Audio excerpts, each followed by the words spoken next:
You're a parent. You've got responsibilities. You can't just run off to some nightclub and think you can be successful. I don't think it really matters.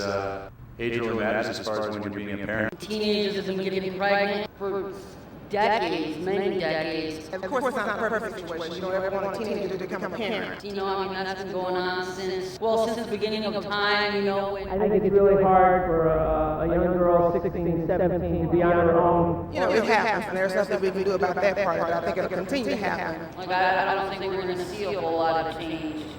The issue is the kind of support they get as a teen parent. At a young age, you're not prepared for that type of responsibility. We can't expect the world to pick up the tab.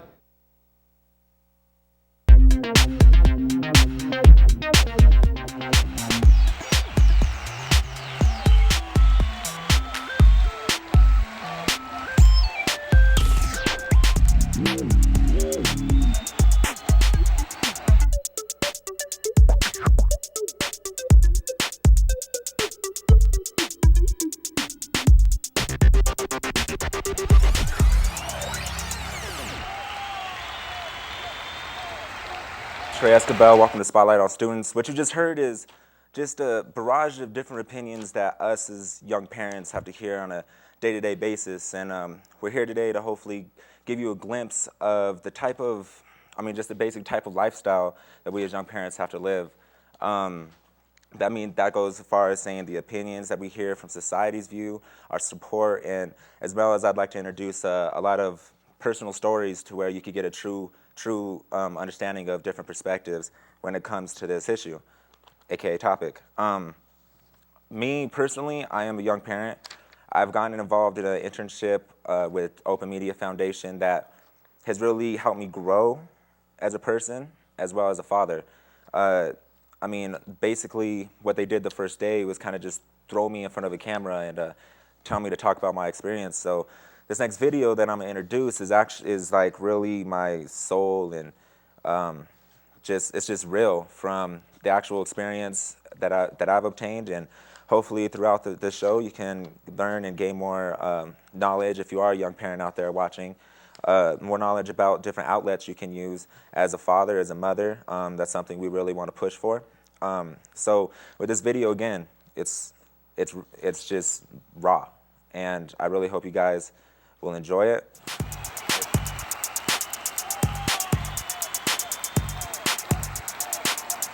My name is TeRay Esquibel. I'm 16 years old. I have one baby boy named Avery James Esquibel. He is 1 month and almost a week. He's 3 months premature. He's in the hospital, but he's doing real well right now. It's affected my social life just in the fact that being a parent and knowing that I have this child that's fighting for his life, that I need to fight for his life outside. Therefore, I need to remove myself from my past situations and just become like a good role model. The most challenging part about it is figuring out what's important now, you know?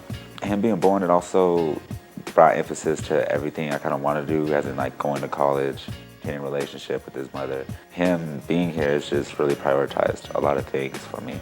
Staying focused. You're constantly worrying and to where it's hard to focus on what you're trying to do at that moment, especially when he was first born. That whole first week was, it was chaos, but yeah, the most challenging thing is the emotional aspect of having the child. The pregnancy and having the child affecting my relationship, just like the overall stress. When you're with this person 24/7, you tend to take out all that stress on each other. But at the same time, it's really pulled us together. That's just how it is now, and I think to a certain degree, that's what we kind of need, because the stress buildup has been major. So that really takes a toll on the relationship. You're scared, But when you see that baby come, there's no better feeling in the world, no matter what anybody says. And that should just be all the motive that you should need in order to succeed for that child and yourself. Yeah, shout out to Avery James.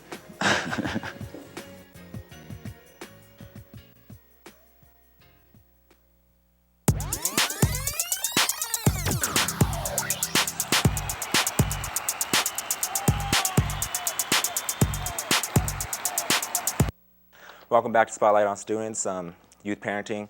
That video really brings me back. Since then, my son has grown. He's about 3 months now. He's gotten out the hospital, and he's doing real well. It's a real exciting time for me as a person, and that's why I'm doing this show for you guys.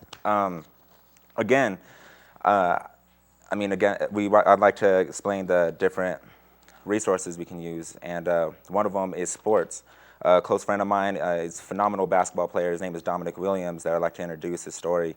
Unfortunately, he couldn't make it to the show today, but we did get fortunate enough to shoot an interview with him. A really compelling story. He's really motivated me to stay there for my child, as well as to go for my goals and aspirations in life. That's one of the main components of parenthood, is not only being there for your child, but being there for yourself. And I feel he really epitomizes that aspect of life. There's no greater gift, but I hope you enjoy the video.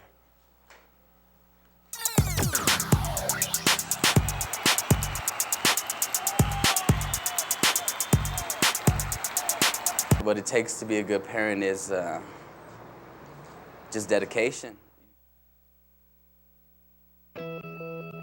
Darius Gene Williams. I was in 8th grade, and I didn't really know what to expect or what to feel at that time. Say about 3 months of me going on my own, just me and my brother, talking about it. I guess I had higher expectations for me to just have a baby in 8th grade. It was really disappointing, I guess.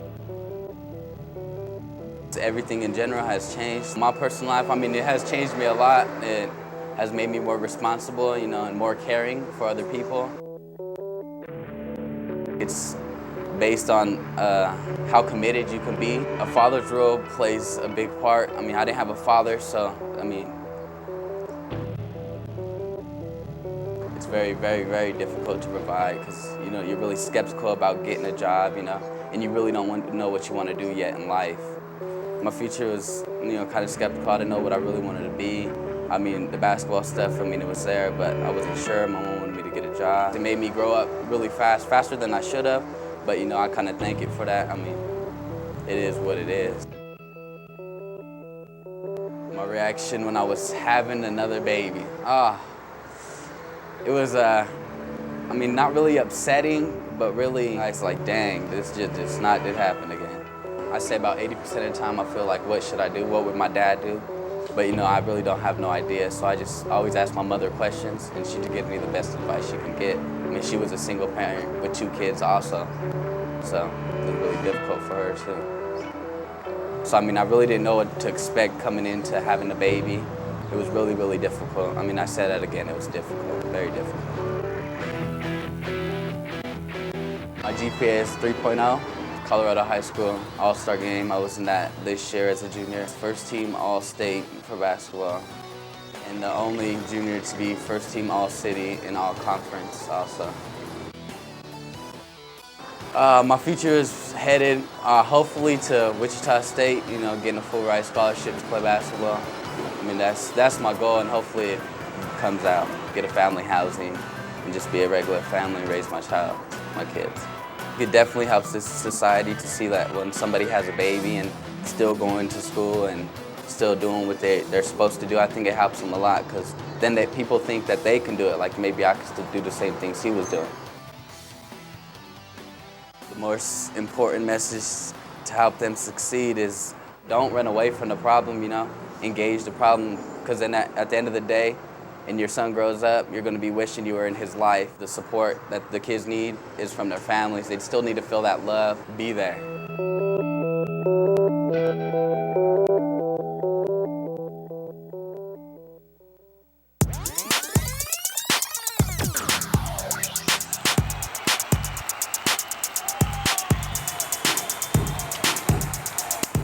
Welcome back to Spotlight on Students. Again, my name is TeRay Esquibel. I'd like to thank you again, Dominic, if you're watching out there, for that story. Right now, I'd like to introduce Jose, young father, really compelling and inspirational, one of my peers. And Jose, would you like to introduce yourself? Sure. My name is Jose Guerrero. I'm a poet, a student. I have a beautiful baby. He's 2 years old. His name is Jose Escalipoca Guerrero, a JT. He's my inspiration in my world, and I love him. Yeah. So, what kind of things were you doing before the baby? I mean, were you just like a normal kid? Before the baby, I was actually really involved into track.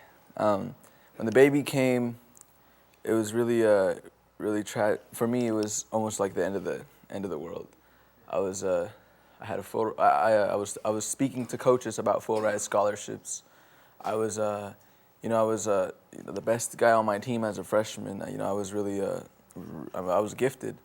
After the baby came, it got really tough. I didn't know what to do. I hid it from almost everyone around me in school, my team. I hid it from them for about almost a year and a half.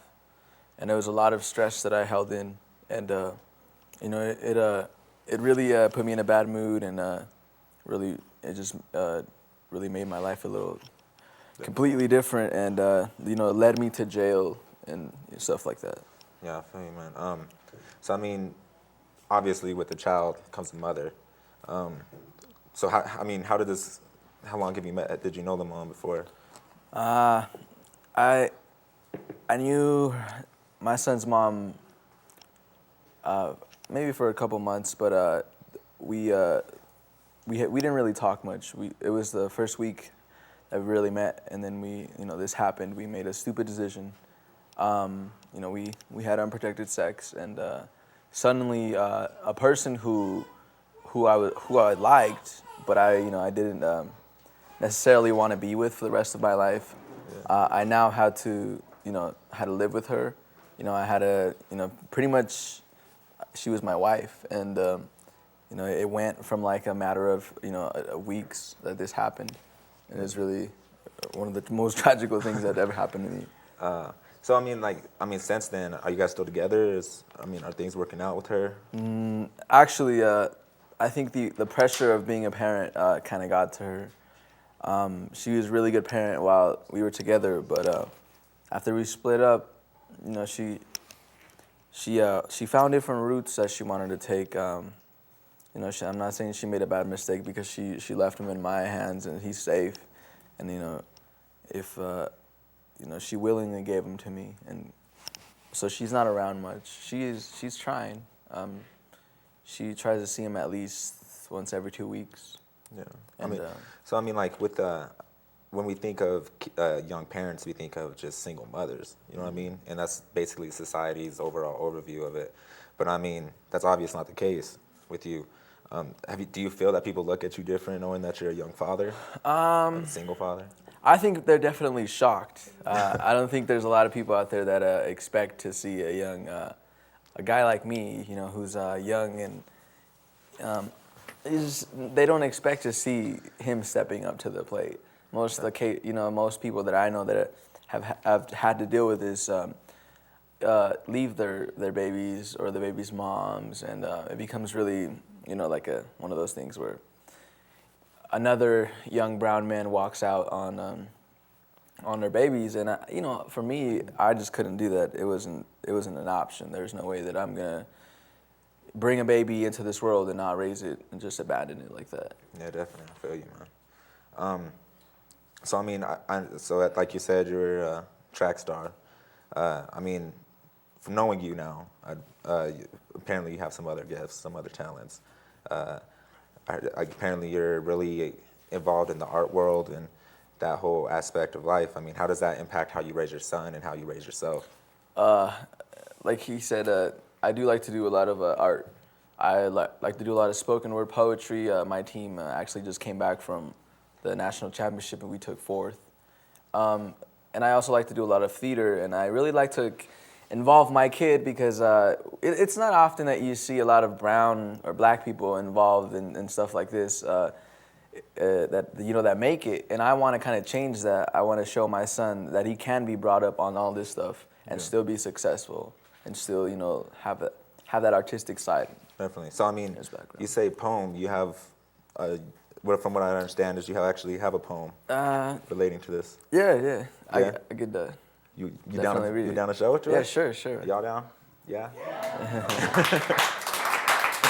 All right, man. Well, go ahead and get mic'd up right there. All right, cool. So as it's getting mic'd, definitely fathers do need to be there for their children. It's one of the things that I've grown fortunate enough to have. It's impacted my life on a tremendous scale. But I mean, let's kick it, Jose. They say there's nothing like the love of a mother. Because for 9 months, her wound was your home. You're inside her, absorbing all her minerals and proteins, leaving her with nothing. Nothing but stretch marks, extra skin and scars that covered the body that was once considered pure. Nothing but pain. Contractions quaking inside her stomach while mountains grow from her calves. It's amazing how much pain their bodies can endure. Destroying their bodies to give birth to their own. There's a cosmic connection between a mother and a child, something a father wouldn't understand. So I no longer comprehend her. I didn't become a father until I saw my child. So she thinks I have to make up for the 9 months and she abandoned us. It's been a while since the last time she saw him. Which means that everything in the beginning of the poem was bull crap, at least in her case. She used to hold him to sleep at night. Hold him against her chest, closer to her heart to remind him of home. In a matter of seconds, his roars would turn to seas, and what she achieved in 3 minutes, I wouldn't achieve in a week. See, I wasn't good with babies. I had nightmares of picking up my son and accidentally dropping him. I thought my hands were too rough and I would scratch him, but my fears had to go. The night she left, he cried for hours. And desperately, not knowing what to do, I hugged him. I told him it would be all right and everything would be fine. Please don't cry. And then a sigh. It was my heartbeat. See, I always had this stupid idea that the woman raised the child. And not because I'm sexist, but because of the cosmic connection, I automatically assumed that he wouldn't like me. But he loves me.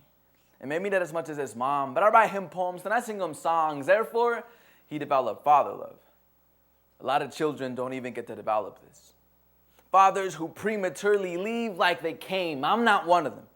And I proudly shout to the gods that I will never leave my son, only when he leaves to college or probably when I die. It seems odd when people ask me and I tell them I'm a single father, but it seems worse when they ask me where the hell is the baby's mother, because I respond to them like I respond to him. It's my fault. Daddy argued with mommy too much. I always asked for help and she felt rushed. Baby, it's not your fault. It's just bad luck, but luck has nothing to do with it. Arguments started because he wasn't your priority and you were always too busy to maintain his security, starving him for hours till he cried himself to sleep, or feeding him with bottles that just laid around for weeks. I never told you were a bad mother because I knew it would hurt your soul. But your soul is my least concern, because now my concern is that freaking hole in my son's heart, which I have to fill with lies and excuses and stupid reasons why you're not here. But he just looks at me with disgust like I'm the one to blame, and I'll take that freaking blame if you just promise to freaking change. He saw you the other day. When you left, he began to cry. And not because he loves you more, but because he's afraid that you won't come back, because he's afraid that for Mother's Day, he'll have to write his father and the kids will make fun of him and call him a bastard or something like that, because what do you call a kid with no mom? But I tell him that his father needs him. That his father will never, ever leave him. And plus, who says mothers can't have penises? Thank you. Wow.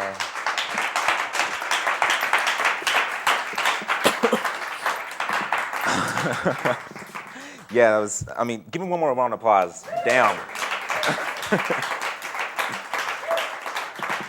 So, I mean, obviously, you're a talented poet. I mean, Thank you. Thank you, guys. Wow.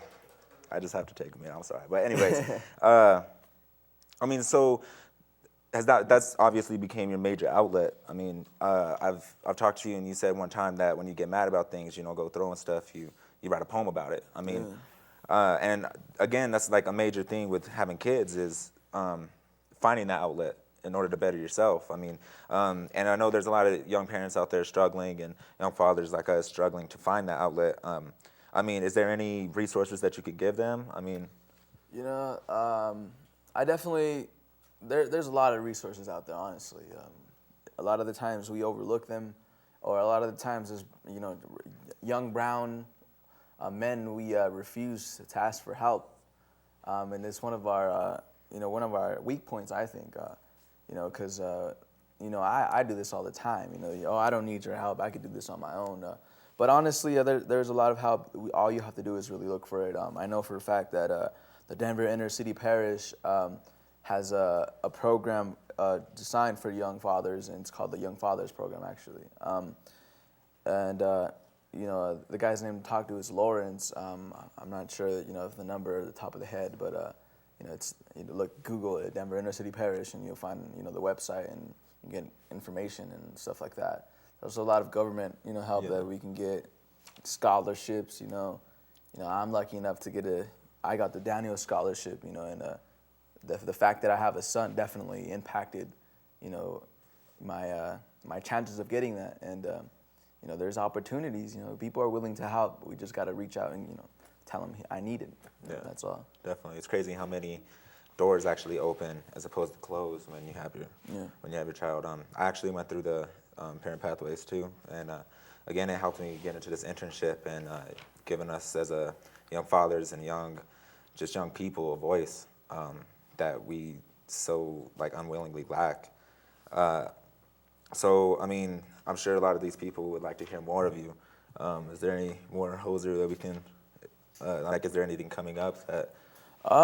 Actually, there's a slam every second Sunday of every month at the Mercury Cafe. You guys could check it out there. I'm part of the Minor Disturbance Poetry Slam team, and like I said, we just came back from nationals. We took fourth.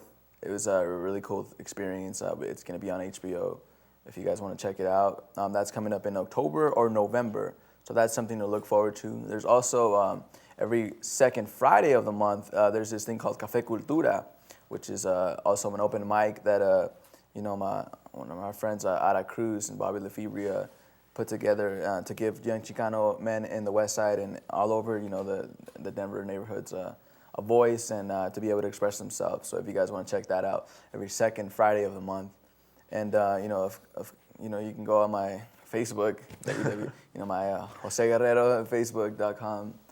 Definitely, I update all my shows and stuff like that. If you guys are, if you guys are interested in coming out for the team, also, I mean, I'm a poet, so I'm definitely influencing young fathers and young poets to come out and because there's a huge poetry scene in Denver and in the world, and you should take advantage of it. Yeah, definitely. You should take advantage of any opportunity. Yes. So I mean, as far as young fathers, though, as Jose said, as I've said repeatedly, there are resources out there for us. As a young parent, whether you be a mother or a father, there are resources, and you can make it, no matter what the obstacles. You can see it through adversity, as Jose, as Dominic, and especially your parents being there. All of you know that's a major, impactful thing. So with that, I'd like to introduce my father. His name is Dominic Esquibel. He's been the sole force of me being there for my son, as well as just being a man in general. I'd like to introduce him right now. Give me a round of applause.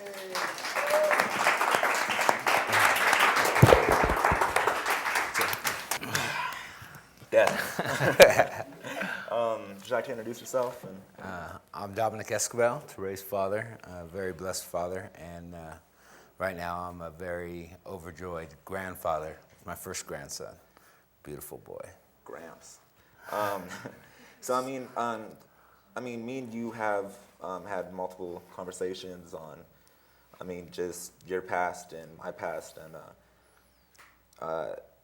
you had a son before me that unfortunately I never got to meet, but I would really like for you to explain to me as well as the audience, of your experience with that. Me, myself, I was also a teen parent. I was 17 and got someone pregnant. Real emotional time. I didn't know what to do. I thought I just had, now I got to become a man, get a job. And so I quit high school. A big mistake. I quit high school thinking, let me get a job.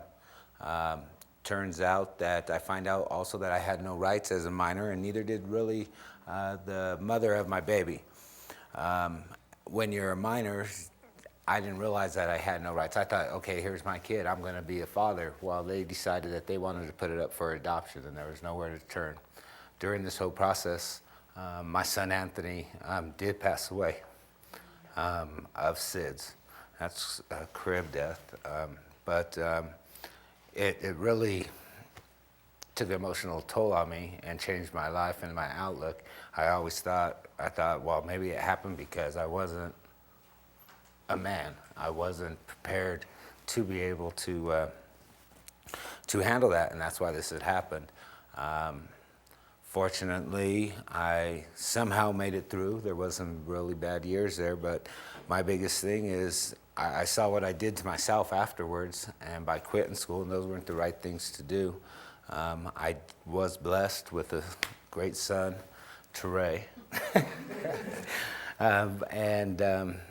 When he came to me and told me he was pregnant, well, he wasn't pregnant, his girlfriend was pregnant, you know, it kind of bring back a lot of memories and bring back a lot of different things. Yeah, I mean, everything you just said, I actually remember you telling me, don't quit school, you need to finish your school, calm down on the job. And I mean, luckily, and I thank you, and I thank the rest of my family for all the support and the foundation that I got to raise my child, and it's just very fortunate for Avery, my son. I mean, that's something that, I mean, I can never repay you guys for. But I mean, with that, how did Anthony, your experience with Anthony, impact how you raised me, like through our experiences, through our struggles? What it did is it made me not be afraid to tell myself that I would never leave your side through thick or thin, bad or indifferent, you know. It's important to be there and support you. And you don't have to, sometimes some people get caught up with money and that, and it's not all about that. It's about being the support emotionally to nurture, and it made me be a better dad. I think because of that, it's made me a better dad. It made me realize how precious life is and to step up to the challenge. Definitely. And again, I said it before, I mean, you being here for me, and also my mom, love you, it really eliminated even the thought of not being there for my son.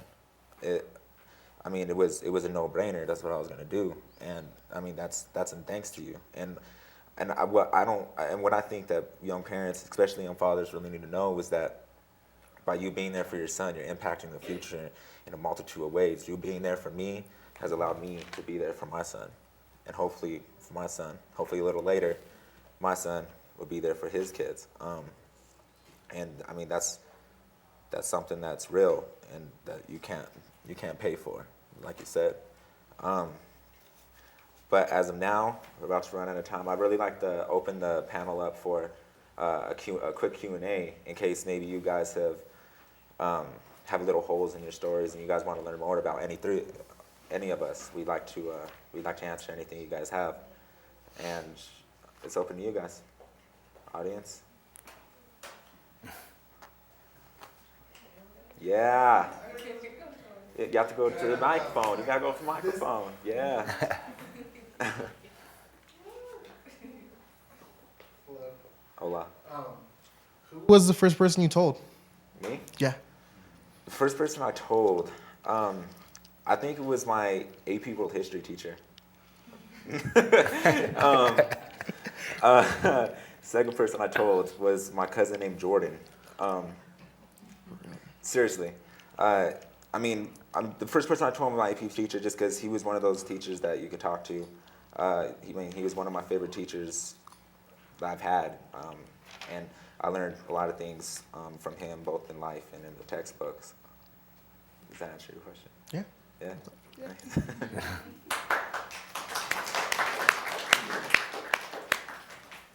Are there any others? So you guys did a phenomenal job, but what would you say to other dads who are just finding out that they're pregnant or they're becoming dads? What advice would you give to them? Definitely to breathe. It's something that you really need to do. I actually had a really bad experience with the reaction, and when I first found out, the first thing I tried to do was commit suicide. other parents out there, do not do that, because when you think about you're running away from all your problems, you're not fixing anything, and you're just creating more problems for your son, who does not deserve it because he didn't ask to come to this world. You brought him into this world, and that's something that everyone should just don't hesitate. Think about it first. There are other options other than raising the kid. You can't give him up for adoption, or other things like that. There's parents out there that can't have babies and are more than willing to take your baby. So there's more than one option, and just think. Thank you. Yeah.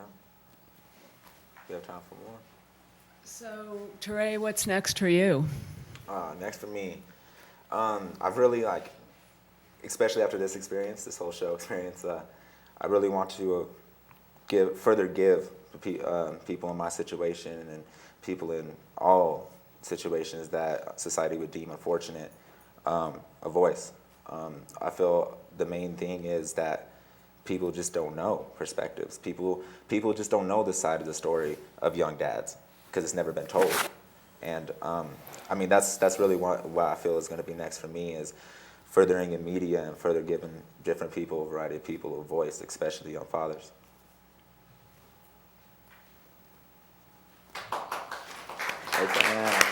Yeah, for the entire panel, you guys are all fathers, and I'm sure you've talked to other fathers. What is some of the best or worst advice that you've gotten from any of your peers or friends? Ooh. Let's start with Jose. Oh, man. Worst advice was probably, I honestly don't remember hearing much bad advice. Any advice really comforted me, actually. I think the best advice I've ever got was to stay around my baby, to not give him up, he definitely changed my life a lot. If it wasn't for him, I don't think I would be here. I don't think I'd be doing the same things I was. But just sticking around was probably the best advice I've ever got, because it's been such a wonderful experience and it's only getting started. My worst advice when I was with my first son, Anthony, was a couple of my buddies, what are you going to do? You should move. And that's a typical I ain't hold no responsibility, move, it's not mine. That was the worst advice. The other thing is, there's really no worst advice, because I didn't know nothing as a father. So anything that anybody told me was good advice, because I had no idea. But the best advice I got was, if you think something's wrong with your child or you don't know, don't be afraid to get the baby. Take him to the doctor. Do whatever. Even if it seems like even if you might look like you don't know what you're doing, it's better to be proactive and make sure, and that way you're taken care of, and so is your child. Definitely. My worst advice, I don't think my friends really cared almost, just because it had happened to so many of my other friends before, to where they're like, "Oh, deal with it." You know what I mean? And also that, for my friends, that honestly might be the best advice I've gotten. It wasn't a question like, "What are you gonna do?" It was just like, "Go do it." No ifs, ands, or buts. Whatever way you need to go do it. And doing it means staying there for the mother of your child, staying there for your child. Providing just overall. Yeah. Cool. Follow up. Are you getting used to being called Gramps yet? No. No. And until Avery calls me Gramps, that's when I'll accept it. One thing I would like to say, we talk about having a support system and everything. I would like to say special thanks to Betty Esquibel, my mother, who's in the audience, and it is her birthday today. So happy birthday, Mom. Love you, Grandma. Is there any more questions? So, on a lighter note, most embarrassing experience as a father? Most embarrassing experience, one time I forgot my diapers, and my son decided to take the biggest poop he've ever taken. And it was everywhere, and diapers don't hold as much as you think. And I was in the middle of the poetry slam, and it was just like, oh, nice. So that was one of the most embarrassing moments as a father I've had. Yeah. My most embarrassing was the first time I got peed on. In front of people, trying to show them how I know how to change the diaper, and there you go. You gave me a shower, and I did not know what to do, and I backed off. Just let it go. I think mine was, my son was premature, so he was in the hospital for a little bit. And when he was first born, I was the only one that was able to go back in the room to see him, work on him. And I just got caught with this stale face, and I see in the corner of my eye this nurse just looking how wide my mouth was, and I look at and almost bit my tongue, and I guess that was the most experience. The panel is still open for anybody who has any questions for us. Is there any other further information? Have you heard of any resources lately, for young fathers? Particular organizations, no. But you can't always go online and search. And one of the biggest resources you guys do have is your parents and your family. One thing I will say is when you do let them know that you are becoming a young father or a young mother, give the parents the time to adjust. They're just as shocked as you are. They might come out mad.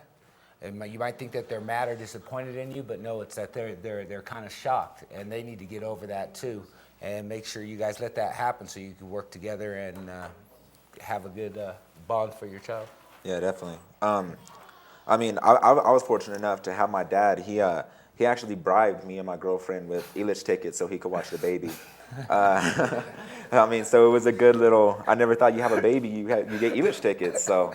That's just one of the perks of having a good, just a surrounding cast, supporting cast with you and for your son. And I've been fortunate enough to experience it my whole life. If you look into the audience, the majority of it is actually my family, our family. Again, thank you to all you guys that are here and all you guys that are watching at home. And again, young fathers, don't give up. That's the worst thing you can do. Do you have any closing comments? A really important thing I think we should talk about is, like you said, support. You have no idea how much support is needed and how much pressure you feel when you first find out that you're going to have a kid. Definitely. It's life-changing. You're changing this kid's life, and it's really something that, Yeah, definitely. So I like to close the show. Oh, you have a question? Oh, go ahead. Why don't you all three describe your each respective support systems? Describe each of our support systems? Sure. How it's been for you. My parents were a little bit tough on it at first. They had to kind of be forced into being grandparents because I did something so dumb to tell them. I think if I would have told them, they would have probably been a little bit more strict and probably kicked me out of the house for a couple of weeks. But since I did tell them like that, then they kind of understood a little bit more how I was feeling and how stressful it was. After that, they kind of got used to it, and they've actually been really supportive. When I go to work and when right now, he's at home, and my brothers and my mom are nice enough to watch him for me a lot of the times.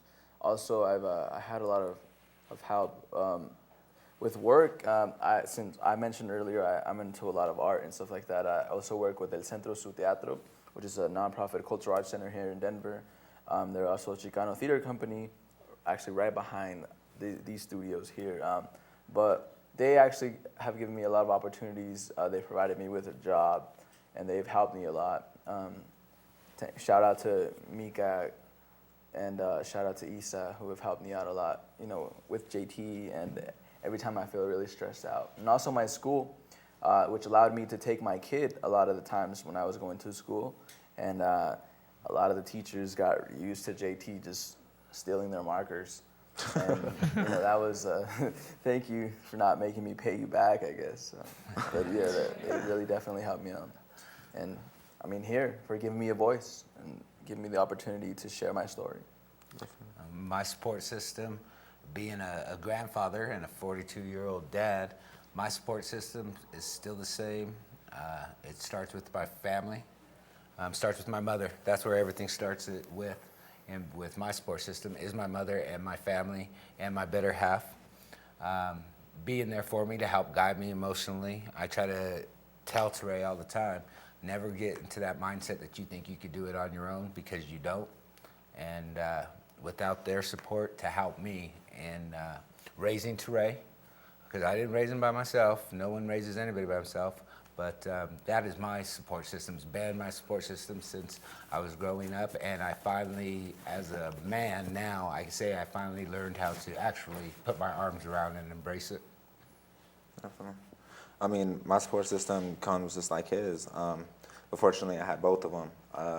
My mom, that's actually here, I have like, they balance each other out, my mom and my dad. My mom's real fundamental and allows me to keep on track, but at the same time to grow my wings. And my dad just makes sure I stay on track, you know what I mean? If I ever try to swerve off, they're quick to catch it, one way or another, whether it be emotionally, physically, in school, whatever, they're quick to catch it. And I mean, if it wasn't for all the long lectures and the long talks and the yelling and screaming, you know, like I probably wouldn't be here today. I'd probably just be another deadbeat dad per se. And again, that's what they've done for me. And I thank you, Mom, thank you, Dad. All right, thank you very much. Thank you. So I hope you guys enjoyed the show. I'd like to close this out with just a quick video that I did for my internship. It was really fun for me to do, and I'm sure it was fun for Michelle, my intern coordinator. Hi. And so I hope you guys enjoy. Thanks for being here.